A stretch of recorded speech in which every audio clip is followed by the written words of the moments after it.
Sila po kasi ang nagde-determine ng kung sino po ang magiging members in good standing at saka hindi. Opo. So, for sure, kukuhain niya yung mga taong boboto para sa kanya.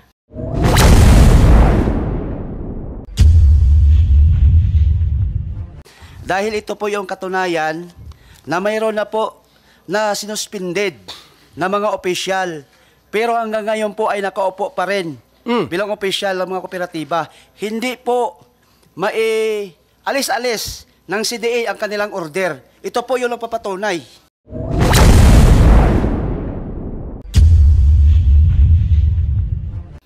Ang akin lang, kahit babalikan natin sa ground, Mr. Guadis, Mr. Ortiga, hindi kayo nakaranas, hindi nyo dinanas ang hirap ng sugal ng buhay na wala kaming rehistro, wala kaming insurance, nang dahil sa ginagawa ninyong pananakot. Ang mali pa nito ngayon, Senator Tolfo, may lumalabas na Board Resolution 053. Noong April 30 pa pala, naaprubahan, permado ni Chairman Guadis, nag-aalaw ng 2,500 routes na may maliit na number of authorized units na pwedeng makapag-operate. Bakit tinatago ninyo?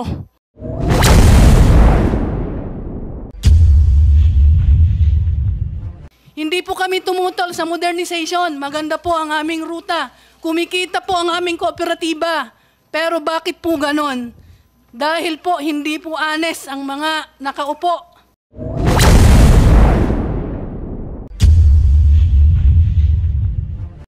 Good morning, Mr. Chair.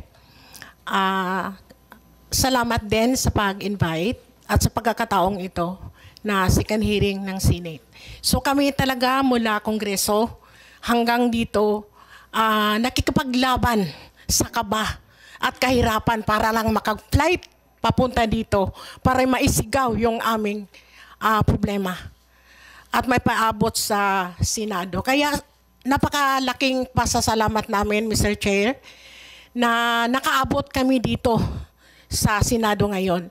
So gusto kong ilapag ulit at paninindigan na ang LPTRP ay kasabat at connivance talaga LTFRB, DOTR. Kasi ito ang pagkakaalam ko sa simpleng bilang ordinaryong tao.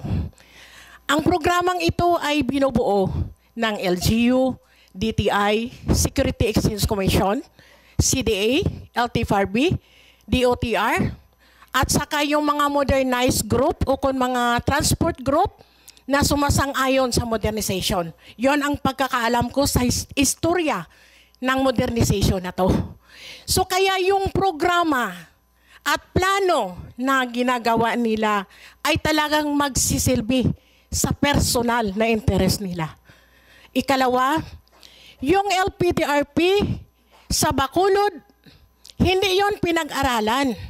Alam yan ng dating konsihal, si Konsihal Dindo Ramos, na ina-approve lang yon sa Sangguniang Panglungsod ng dahil sa kagustuhan ng mga modernized group na i-approve ang loan sa Land Bank.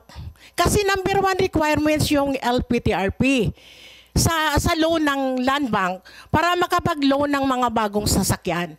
Pero sa totoo lang, ang programang ito ay nakaikot lang doon sa mga ahinsya ng gobyerno na tinutukoy ko na. So, sila lang yung nagkuro-kuro sa programa. Talagang hindi ko alam yon. 2017, 2006 pa akong nag-operator. Hindi ko alam ang programa sa ground. So, ang napilitan na lang kaming tumindig. Mag-organisa sa sarili namin para may paglaban at maisigaw yung aming mga karapatan. Kasi walang makikinig na gobyerno. Ang sa Bacolod ngayon, mula 2022, 2023, hanggang ngayon, sa 2024, ilang bisis na kami nag-represent. Doon nag-apiran sa Sangguniang Panglungsod.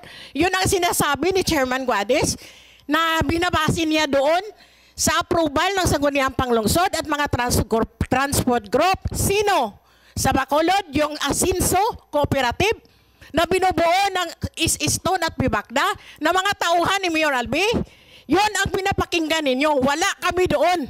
Hindi kami pinatawag doon sa public hearing at never na nangyari ang public hearing sa LPTRP. Kasabay na dyan lahat, pati sa mga province na gusto ninyong magsasagawa ng LPTRP. Ngayon, para sa amin, ano ba ang kabuluhan sa modernization na to? Na hindi naman kaming operator ang nakabenepisyo dito.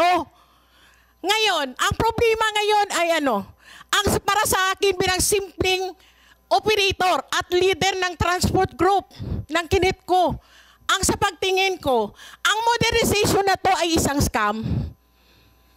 Ang programa at plano, binubuo lang doon sa ahensyang binabanggit ko. Nakakaawa ang pondo ng gobyerno. Nakatik out na ang loan sa Land Bank at Development Bank of the Philippines. Bayad na ng gobyerno, ng pira ng gobyerno doon. Tapos kompleto na yung kickback ninyo. Sino ang mag-shoulder sa bayaran sa bangko? Yung mga korporasyon like ng Churit at saka Cebu Peoples. Sila ang mag-shoulder sa babayaran doon sa bangko.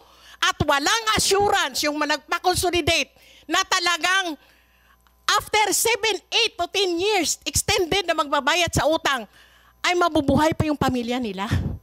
Makakakapakain pa kasi ito ang nangyari.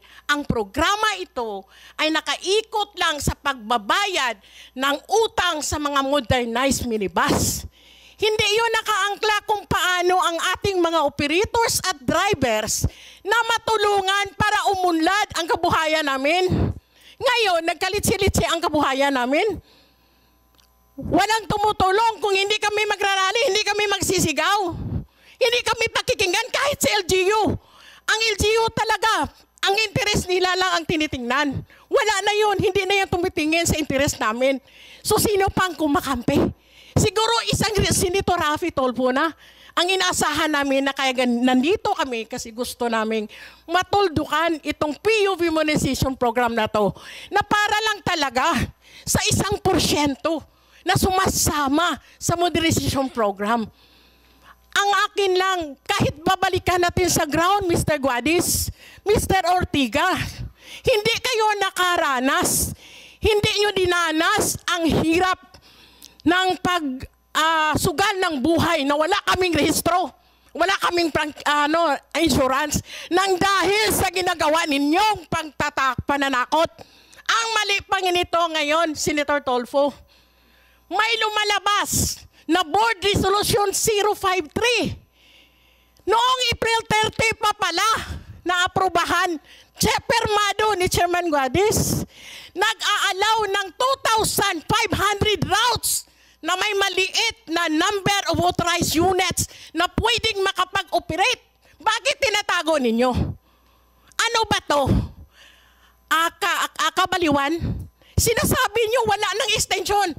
Consistent kayo nagsasabi sa Kongreso, kahit dito sa Senado, na hanggang April 30 lang. Pero yung nakatagong board resolution, continuous ang consolidation out of 10 to 15 pwede tanggapin ng LTFRB para sa consolidation. Patago pala ang board resolution na to para patuloy na mag-maneuver na i-reach out yung 81% na consolidation to justify the President BBM na suportahan ang programa nila. At suportahan ang pag-phase out sa aming mga traditional jeepneys. So ngayon, nakatago pala yung board resolution. Inilagay ninyo ang public safety, public interest ng ating mga commuters. Inilagay ninyo sa alanganin ang mga buhay namin at pangkabuhayan namin na pwede naman pala kaming makapagbiyahe without any need of consolidation application. Napaka-traidor talaga ninyo. Inaano kami, para sa akin, parang personal na bilang operator, napakasakit sa amin nangyari yun. Tapos, libo-libo na mga interes ng mga operator, kabuhayan, sir. Ang daming tataas na kamay. interesado ako dito kay ma'am. Ma'am, lapit kayo rito. Sino po kayo? Identify yourself po. Kanina pa si ma'am kasi taas ng kamay. So, Identify yourself, ma'am. hello po. Anong Ako pangalan niyo po? Si Aurea Hussein po ako. Ma'am Hussein, saan grupo Ako po ay kayo? member po ako ng Metro Rizal. Metro UB Rizal? Transport Service Cooperative. Okay. So, kagaya po ni ang tanong kanina, sir, ninyo. Ang sabi ni sir, bakit hindi po tanggalin daw ang mga opisyal? So, I was once part of the board of directors ng Metro Rizal. So, yung pong chairman namin, dineclare po kaming non-MIGs dahil po sa pagsagot namin sa mga inquiries ng mga operator members namin. So, sila po kasi ang nagde-determine ng kung sino po ang magiging members in good standing at saka hindi. Opo. So, for sure, kukuhain niya yung mga taong Pabor sa boboto kanya. para sa kanya. Kaya po kahit po meron ng nailabas noon sa Kongreso na 9.5 million na nawawala na hindi po ma-explain ng chairman at saka ng manager. Hanggang ngayon po, nakaupo pa rin po silang dalawa. Yung pong verified complaint ay nakafile na sa CDA. Magwa 1 year na po sa August 21. Hanggang ngayon wala pa po silang desisyon. At ang pinakamasakit, Mr. Chair, kami po ay mga operator na dating daily po ang aming kinikita. Ngayon po ay 4 months na po kaming walang nare-receive. Paano po ang maintenance? Paano po ang aming mga pamalengke, pambayad ng bills, pampa-enroll po ng aming mga anak? Hindi po kami tumutol sa modernization. Maganda po ang aming ruta. Kumikita po ang aming kooperatiba. Pero bakit po ganon? Dahil po hindi po honest ang mga nakaupo. Wala pong transparency po. Ngayon, nabigyan po ng CDA ng COC ang aming kooperatiba despite po sa mga madaming violations. Hindi ko po alam kung bakit ganon. Bakit po sa ibang region ng CDA may suspension po ang mga officers, pero bakit sa Region 4A wala po? Okay. Pagbigyan ko si yung isa na lang. Itong anong pangalan niyo po, sir? Yung naka-red, naka-stripe. Anong grupo po kayo, sir? Magandang umaga, Mr. Chair. Ako po si Noli Rosales, galing po sa United Negros Driver Center Operator po. Okay. Yung sinususugan ko lang po kay sir na sinasabi, dahil may kakulangan po dito yung CDA sa tingin namin. Dahil ito po yung katunayan na mayroon na po na sinuspended na mga opisyal, pero hanggang ngayon po ay nakaupo pa rin bilang opisyal ng mga kooperatiba.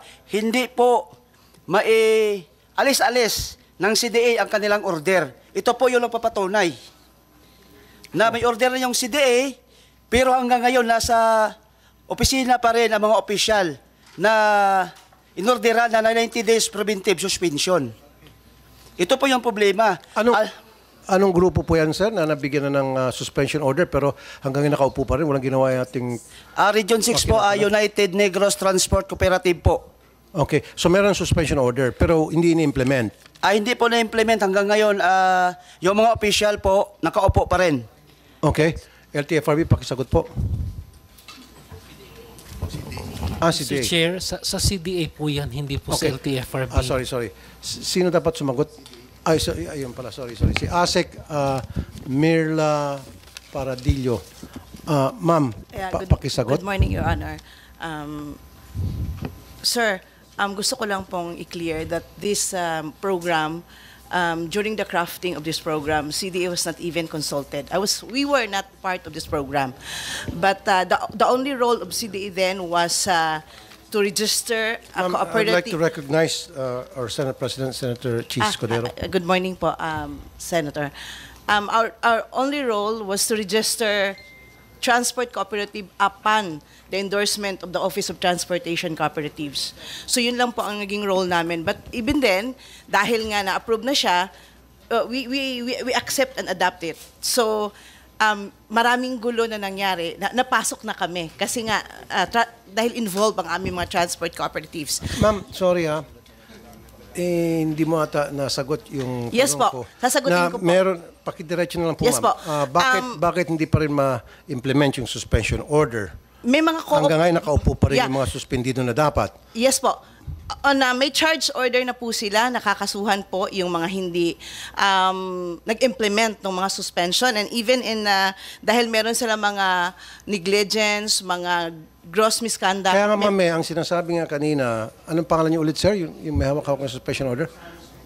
Oh, ang sinasabi niya, may suspension order na, pagkatagal-tagal na yung suspension order, and yet hindi niyo pa rin na-implement, nakaupo pa rin. Yun yung nakaka-insulto para sa mga jeepney operators, sa mga jeepney drivers particularly. Yes, sir. Wala naman po kasi kaming police power. In fact, Then who has the police power to implement that suspension order? kailangan po namin silang kasuhan Who has sa the court. police power, ma'am? Yung ang dapat po kasi, sir, yung pag-issue namin ng suspension, yung mga Kaya ma'am, kung yung hindi nag-issue kayo ng suspension Opo, order, opo. tapos ngayon, hindi nyo ma-implement, sabi nyo, wala kayong police power, then ba't pa kayo mag-issue ng suspension order kung wala palang kayong police power o wala kayong ma-delegate na grupo na has the police power para pilitin na maalis na yung mga nakaupo na merong suspendido na? Bali, ano po, sir, by charge order para kaso na po sa court. O so, mahabang proseso yan, pag korte, Actually, sir, yes po. then useless. Diba? Wala na, Useless. the list that we Mag-issue ka ng suspension order, tapos tututol yun na issue yung suspension order, then you go to court. When you go to court, mahabang proseso yan. Nandiyan yung RTC, nandiyan yung Court of Appeals, nandiyan yung Supreme Court. Damn, abutin ng taon-taon. Tapos habang nilitis yung kaso sa korte, adding insult to injury, nakaupo pa rin yung nasuspendido at titiba-tiba pa rin, ika nga. So bakit pa-issue ng suspension order kung in the end pala sa korte rin pala ang bagsak? Tulad itong nangyari sa sinasabi niya na hindi ma-implement. So siguro nag-antay lang siya, madimanda niyo sa korte. Yun po kasi yung process ng batas, Then there's sir. a problem with the system. And how would you address that system na ngayon ay kine-question nga ng ilan? Kung sila, sir, dahil sila yung aggrieved party, pwede kasi nilang dalhin yon yung suspension, dahil sila yung aggrieved party, pwede kasi nilang ibigay yun sa police na paalis. Pero yun nga po kasi Pupunta sila sa police? yes po, dadalhin po nila yon. No, ma'am. Sorry, mama. Kung Pupunta sa police, hindi po trabaho ng police. Yung suspendido, wala pong power ang police. The police, wala po din po they're kasi not kami given police the power, authority. sir. Oh. So yun po talaga yung process ng batas. Limited lang din po yung aming power. Wala kaming police Kaya nga, power. so hindi niyo pag-isipan itong PUB modernization. Ito yung isa sa mga butas dyan na kapag nagkaroon ng problema yung mga jeepney driver, sabi kanina Mr. Comia, tanggalin. Paano mo matatanggal yung isang tao na samantalang yung mismong management, siya mismo pwede magpatanggal sa mga tao niya na hindi nagko-comply o hindi Yun yung magandang standing. Sir, And then kapag halimbawa na pagkaisahan na, halimbawa yung isang leadership, tulad halimbawa si Mr. Comia na pagkaisahan na siya ng mga miyembro at nagreklamo sa inyo, nag-issue kayo ng suspension order, hindi niyo pala kayang implement. Yun yung isang loophole, sir, doon sa implementation. Exactly. Yes po. So how would you address that?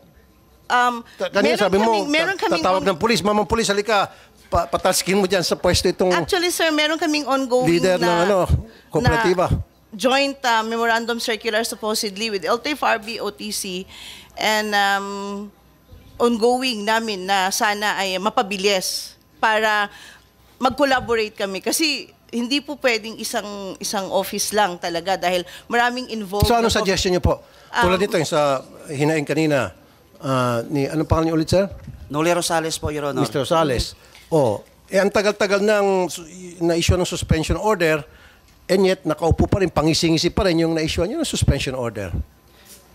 Kaya siguro, Mr. Chair, baka buwagin na lang pong CDA kasi wala naman po talaga silang ngipin sa kanilang order. Masaya pa rin po yung mga kumukilimbat ng pera ng mga membro. Hanggang ngayon po, pumapistaw pa rin. So kung gano'n yung pong sagot ng CDA, bakit kailangan pa natin silang bigyan ng malaking papel para i-implement ang order nila? So, alam mo pa, Mr. Chair, ang sabi nila, magtayo po daw sila ng management committee para daw i-take over yung cooperative na to. At saka, mag-re-elect sila ng mga bagong opisyal. Hanggang ngayon po, naghihintay yung mga biktima dito. Wala pong kahit isang tugon itong ang CDA. Kaya nga, pinaabot na namin ngayon dito, buti nga na napag-usapan, dahil kung ganyong tindig ng CDA, useless po yung opisina nila. Na lang, buwagin na lang ito kung gano'n yung sagot ng official ng CDA. Okay. Bago ang lahat, Senator Cheese. Please.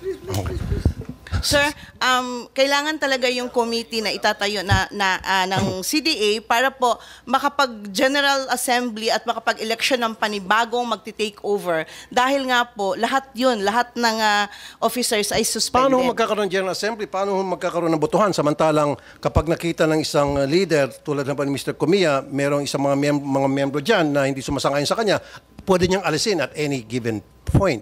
Ang sasabihin lang niya, hindi ko gusto yung ugali mo, hindi na maganda yung karakter mo, tanggal agad. Pero yung mga tao, mahirap magpatanggal ng leader. Si leader, madaling magtanggal ng tao. Nagets niyo po? Yes po. Doon sa lahat na suspended na mga officers, yun po yung itatayong committee na sinasabi niya para po magkaroon ng General Assembly at yung General Assembly ang magde-decide sino ang uupo. Kaso po yung General Assembly, tuta din ni official Di ba? Paano magkakaroon ng General Assembly? Yun ay planted ni official, planted ng presidente ng samahan. So meaning po ang mga members niya ay siya pa rin ang iboboto. Correct. Exactly. Tanong mo, sagot mo. Sir, hindi na po namin yun, paano ba, kasi kailangan meron talagang documents. Kaya so ikaw mismo nakita niyo yung problema. Yes po. So ang akin lang dito sa PUB Modernization Program, pinag-isipan niyo muna na mabuti. Para minadali ito Hindi nyo nakonsulta lahat ng stakeholders Hindi nyo, ang ginawa nyo kasi, ang kinukonsulta nyo lang palagi, LGU, LTFRB, DOTR, kayo-kayo lang. Hindi nyo kinonsulta yung mga mismong people sa ground. Again, sir, we are not part of the modernization program. No. In example ko lang kasi, di ba? Yes Kaya po, maraming tumututol dito. Yes po. Kasi may mga loopholes because hindi na pag-aralan na mabuti. I agree, hindi sir. na konsulta lahat. I agree. Di ba? Tama. Chairperson Cuadis, ano itong 053 board resolution na Yes, tinago sa kanila, hindi malinaw sa kanila? Mr. Parang Chair, sinekreto niyo po. may I be recognized? Unang-una po, Mr. Chair, yung board resolution na yan, nasa website po ng LTFRB. From the time we enacted it in April 30, nakalagay po yan. Number 2, ano po ba yung board resolution na yan? May mga rota po tayo sa probinsya na 1 hanggang 4 lang na jeep ang bumabiyahe. Ito po yung babiyahe ng umaga, babalik ulit ng hapon. Ang concept kasi ng consolidation, Mr. Chair, is there should at least be 15. May mga areas po sa aming paglilibot po na talagang 1 lang o 2 lang yung bumabiyahe. In these areas na recognize namin yan, if we require them to consolidate, wala hong patutungan yun dahil talagang kukunti. So, on those instances po, we exempted them from consolidation. However, identified po yung jeepney operator at saka yung rota. And they are part of still of the consolidation. Ang na-exempt lang sa kanila yung pagbuo ng kooperatiba. They are still required. Kasi sir, kukunti talaga yan. 1 hanggang 4 lang yung mga nagbiyahe. Marami ho niyan, sir, sa mga liblib na lugar sa ating mga probinsya. And nakasaad po sa board resolution kung ano po yung mga rota at kung ilan po ang mga bumiyabiyahe from 1 to 4. It's a 16-page annex po na nakalagay doon sa mismong board resolution. Halimbawa, rotang A to B, 2 ang nakalagay lang. And then identified kung sino yung mga jeep operators na yon na nandoon sa rotang yon po. So, hindi po totoo na tinago namin yon. Nasa website po namin yon. In fact, doon po nila nakita sa website namin. Okay. Tulad sinasabi ko dito noong pa during the last hearing, wala akong problema sa PUB modernization basta't walang nadidihado rito. Walang nalalamangan. Ang nangyari, kulang ata kayo sa information dissemination, kaya may mga tumututol, hindi sapat na kaalaman na ibibigay nyo sa kanila. Nabanggit na kanina, 292 million din yung nagamit. Dapat ito gastos nyo para ibigay alam sa lahat ng stakeholders tungkol sa modernization program na gusto nyo ma-implement. Now, si Ms. Sembrano ay kasama sa grupong Kabakod. Tama, ma'am? Okay. What will it take? Ano pong dapat gawin ng gobyerno para kayo po ay mapapayag na umanib na sa PUB modernization program ng ating pamalaan? Ang sa akin po, Senator, as of now, para sa akin, kahit nandoon na sa programa at nandoon na ang mga modernization sa mga grupo, iba't ibang kooperatiba at korporasyon. Sa nangyari sa Region 6, tatlong kooperatiba may suspension order na from CDA. Tapos yung Churet Corporation, maraming kaso to. 38 counts of carnappings, may 11 counts of carnappings, may pag-angkin na sa kanilang mga mag-aari ng mga sasakyan nila. Then ang Cebu Peoples, yung nasa Cebu based na kooperatiba, umangkin ng ruta at saka franchise doon sa Bacolod. So, nagfa-file din ng cancellation and revocation ng kanilang consolidation. So, ibig sabihin, para sa amin, ang nangyayari ngayon sa Region 6 lang per se, kailangang sagipin ng gobyerno. Dahil maraming mga prangkisa at kambuhayan ng ating mga operators ang mawawala at mapunta ng pagkalugi. So para sa akin, kung pwede sana i-stop or i-suspend muna itong programang to at pag-aralan muli ng gobyerno, hindi lang DOTR at saka LTFRB, baka yung Senate or ang Kongreso yung mag-aral nito, i-suspend muna ito. While ang ating mga operators pwede pa nating maisalba pa yung papunta ng pagkalugi ang mga kooperatiba at korporasyon. So ang aking resolution, ang aking talagang hilingin sa iyo, Mr. Chair, gusto namin na papayagan natin muna yung existing na may mga prangkisa na mga traditional jeeps, no, na magpapapasada, ipa-renew, ibalik muna ang aming 5 taong prangkisa at renew ito para makapag-renew ng rehistro at saka insurance at ma-insure natin bago magbukas ang klase, ang serbisyo at ang supply ng ating mga sasakyan kasi mag-open na ang klase. While inaano pa natin, gigisahin pa natin itong modernization na to.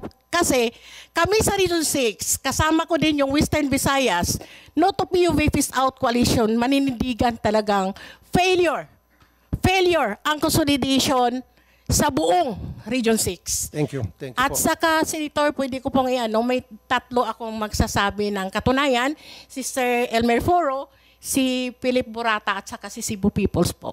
Okay. Sige, kanina pa tumatas na kamay si Mr. Foro. At mamaya makausap din natin kung meron dito present, taas ang kamay, yung nakakonsolidate na at pabor sa consolidation sa modernization program para mahin natin both sides. Pero nauna si Mr. Foro, nagtaas ng kamay. Mr. Foro. Thank you po, Mr. Chair. Mr. Foro ay lead convener no to PUV Phase Out Coalition Western Visayas. Sir. Yes po. Para po mabigyan ng accurate at thorough na mukha yung kalagayan ng PUVMP po sa ngayon, yung Western Visayas po, particular yung Iloilo City at Iloilo Province, isa po sa mga naunang nag-implement ng PUVMP. Ito din po ang pinangangalandakan ng LTFRB na yung Western Visayas po ang may pinakamaraming imported minibus. Ayaw ko pong tawagin na modern po yun, Mr. Chair, dahil sinasang-ayunan ko po yung sinabi mo na hindi po ito modern, ito po ay surplus imported minibus.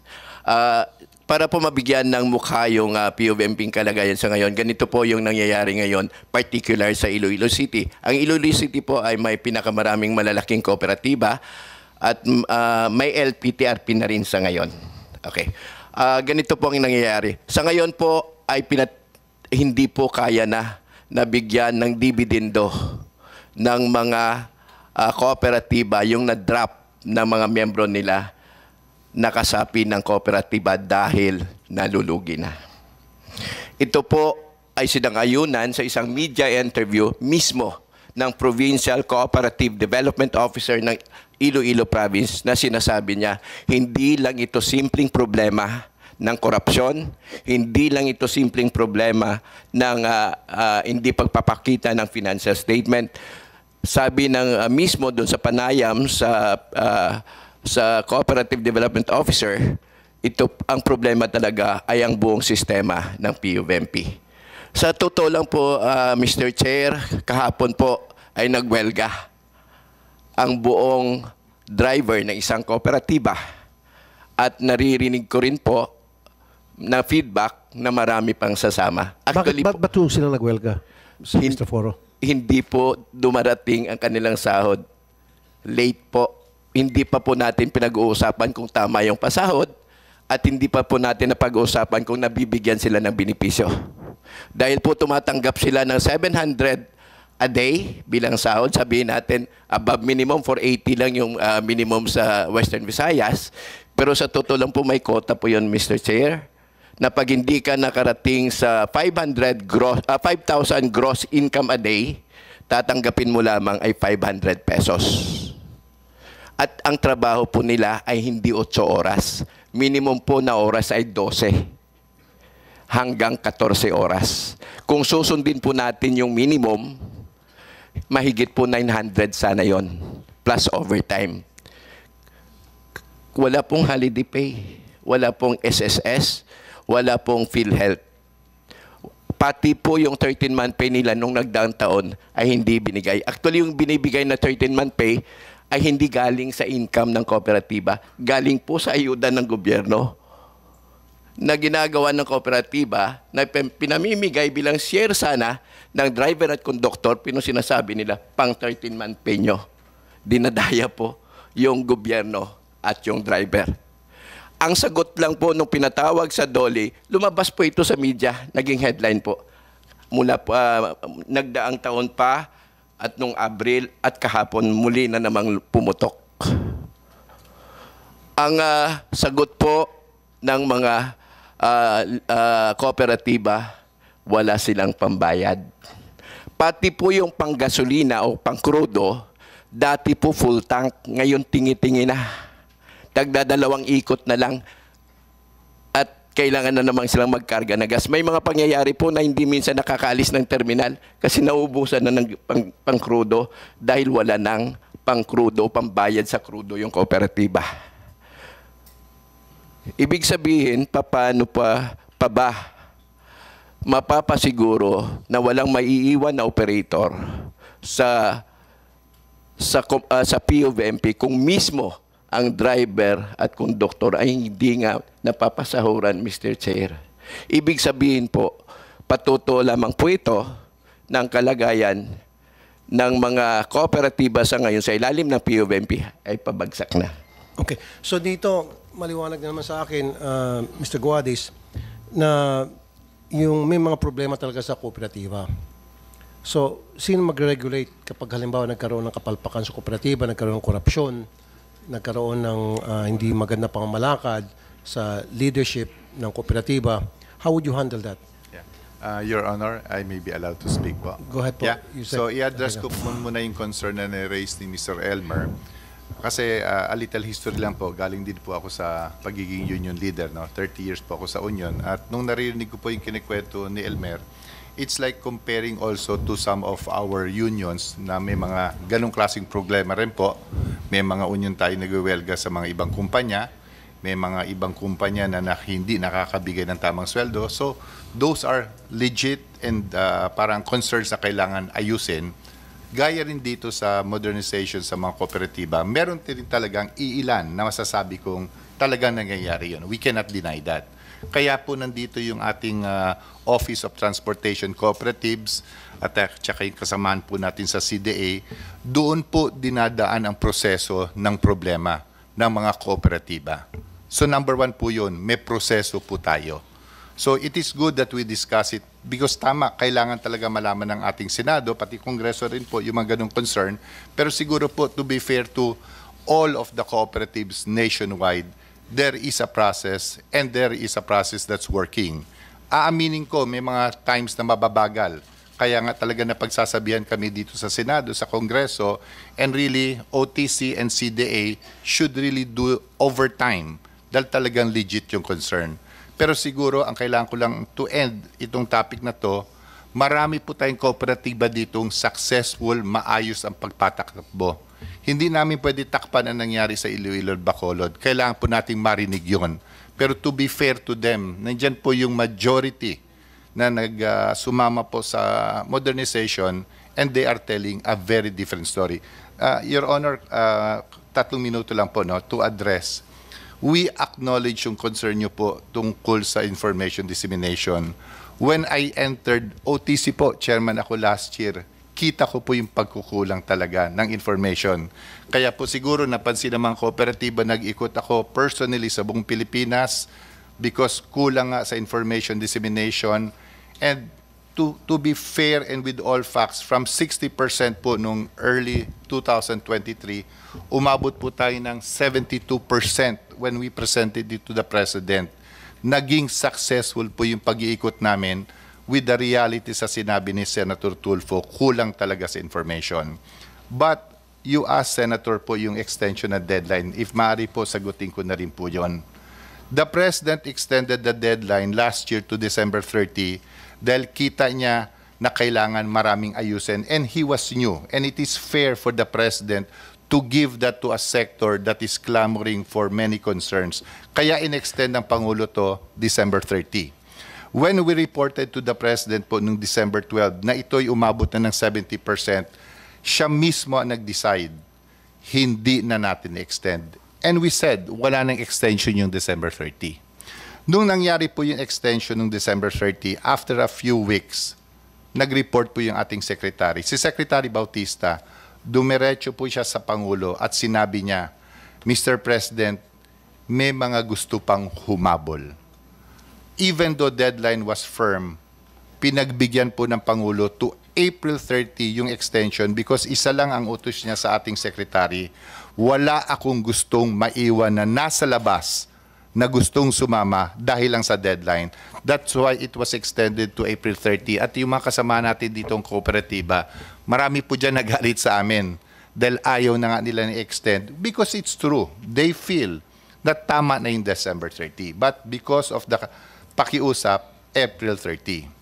Nung dumaan po yung April 30, if you notice, wala na pong announcement ang Pangulo, wala na pong announcement ang si Secretary Bautista because we in DOTR and LTFRB reported to the Secretary, Mr. Secretary, wala na pong nasa labas na gustong pumasok and I can personally say that. Alam mo, Mr. Ortega, let me interrupt you. Kasi palagi mong binanggit, I think twice mo binanggit na it was the President who made that decision sa extension, etc. Pero si Presidente, yung information niyang kinukuha para makapag-decide, galing din sa inyo eh. Kung anong kasi feed yung information sa kanya, yun yung ipoprocess niya and then doon siya gagawa ng decision. So kapag nagbigay ka ng palpak na information sa kanya, magiging hindi maganda yung kanya maging desisyon. So it's all up to you. So give him the right information para mabigyan siya ng magandang guidance. Yun lang po yun eh. Tama po kayo, Senator. It's really so parang pinapalabas niyo si President, excuse me, si Presidente ang nagbigay ng desisyon dahil meron siyang nakita na ito yung problema sa ground and he wants to solve this problem and then he came up with a decision. Pero that decision nagbunga dahil sa mga binigay niyong informasyon. Give him the right information para makapagbigay siya ng tamang desisyon. Tama? Tama po kayo, Senator Tulfo. It is really a challenge on the part of DOTR at saka si LTFRB to really give the fair and honest information because the President will make a very hard decision. And with all humility po, naisabi namin po sa DOTR at LTFRB ang totoong impormasyong nakikita namin at nai-relay naman po namin sa Pangulo. Gusto ko rin marinig yung para maging fair din tayo rito doon sa mga nag-consolidate pabor sa modernization, si Mr. Ed Cumia. Tama? Mr. Cumia, meron kayong reaction sa mga napag-usapan na dito kanina? Good morning, Mr. Chair. Good morning, Senator Ejercito. Sa mga government agencies na nandito, sa mga kasama ko sa transport sector, cooperative and corporations, good morning sa ating lahat. With all due respect, dun sa aking mga kasama po dito, iba't iba kami ng mga grupo. Pero isa lang po ang aming layunin lahat, ang mabuhay ang aming pamilya, mabuhay lahat ang aming magkaroon ng maayos na kabuhayan. Bagaman hindi kami nakakalihis paminsan-minsan ang direksyon na aming tinatahak. I for one ay complainant sa PUBMP noong nag-start. Hindi nga ako pinapansin ng CDA noon kasi mareklamo po akong tao. But I insist, I need an explanation. Again, inaral ko po yung programa. Maganda ang layunin ng programa, maganda ang intensyon ng programa ng PUBMP para sa sektor. Pero po yung appreciation, doon po nagkakaroon ng pagkakaiba. Yung pag-appreciate natin ng sustansya ng programa, hindi lahat natatanggap. Kasi nga po, I acknowledge, Mr. Chair, yung pong inyong binanggit kanina, napakahalaga po nun, nasabi ko nung nakaraan, yung pong pag-explain yung information dissemination is very, very important para maunawaan ng bawat isa. I 100% po ako sa inyo dyan. Kaya nga po ang Tindi Calabarzon together with the NFTC and Arangkada NCR, mula po nung magkaroon po tayo ng first hearing, kami po ay nag-usap na magkakaroon kami ng programa na kung saan ilulunsad namin, hindi po kami humingi pa ng tulong sa government, pero sana may pondo pala, baka mabigyan po kami. Ipapakita po namin yung ganda ng programa, ipapakita po namin sa mga co-op na nagtagumpay, na nagkaroon ng magandang epekto para sa kanila, para po mas maunawaan ng lahat. Again, ang CDA po, ngayon lang lumilitaw.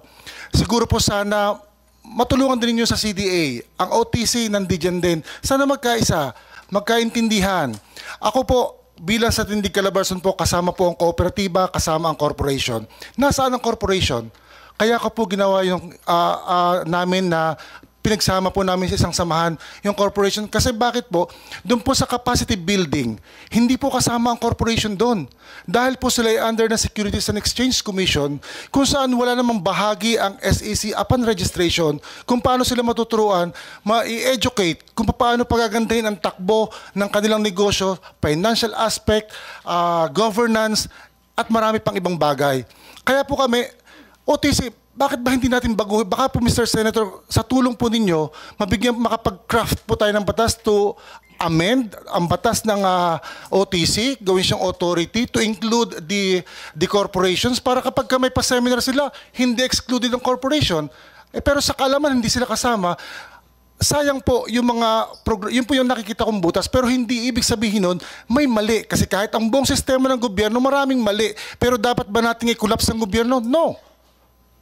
We have to shield yung mga butas na mga may mali sa programa. That's the same way with this program. Maganda po ang programa, ang esensya.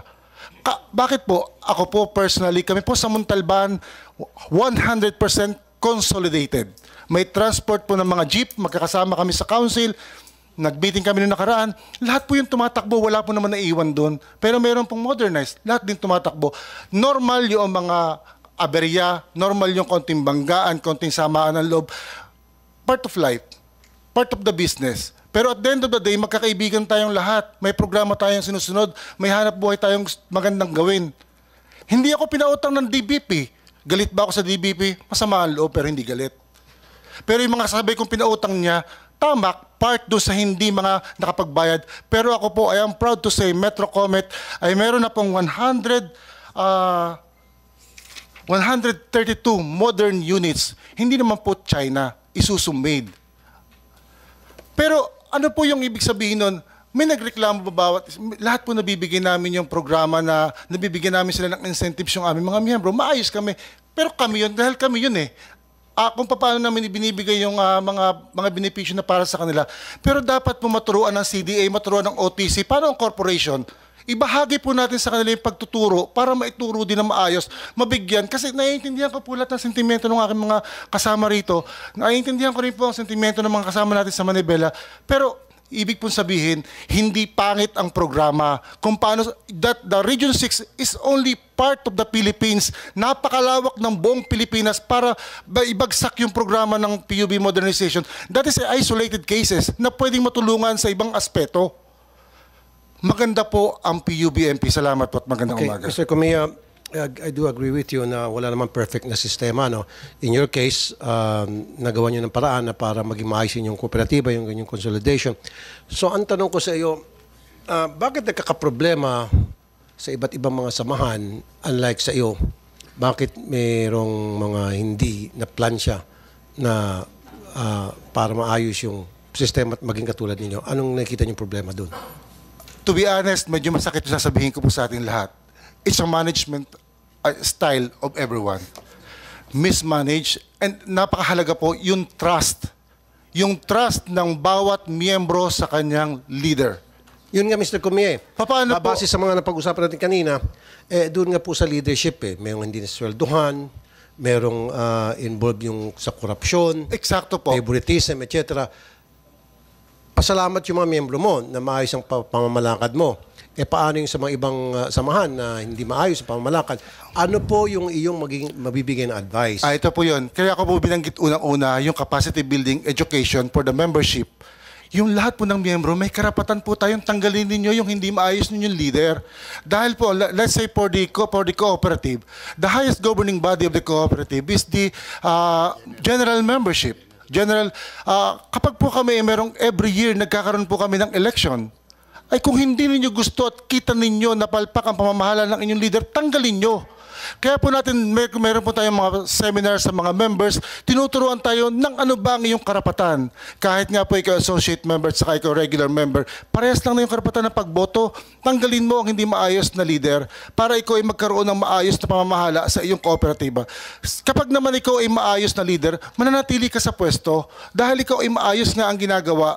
Pero marami po naman ganyan kaya nagkakaroon po ng hindi maganda. At siguro po, with all due respect to the CDA, I'll spare no one here. Mr. President, sa CDA po, kapag may nagreklamong isa, ganito na kagad. Pag may nagreklamo na ganito, dapat be firm to the decision. Kapag nakikita nyo maayos, doon ka, hindi yung dili-dali.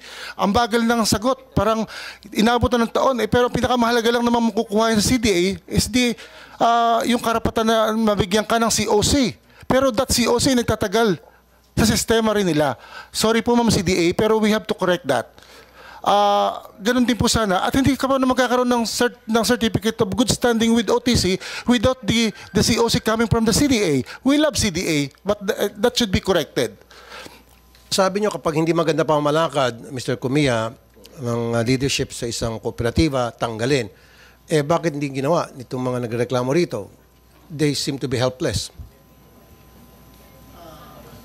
Anong Mr. Chair, siguro po, napakaganda po ng tanong at siguro po alam na natin lahat ang sagot dyan. Sila po yung mga leader, bakit nga po ba hindi sila nawawala sa pwesto? Siguro po, baka hindi rin properly educated ang lahat ng ating mga members. Siguro po, dapat po, kanya-kanya po itong treatment ng management po Siguro po, hindi naman po lahat kami ang may kasalanan. Hindi naman po lahat ng mga grupo dito. Siyempre po, ina-acknowledge nga po natin yung pagkakamali din po ng ating nasa gobyerno Siguro nga po, paano ba yung butas na dapat mapatsihan ng ating LTFRB, ng ating DOTR, ng iba't iba pang agency?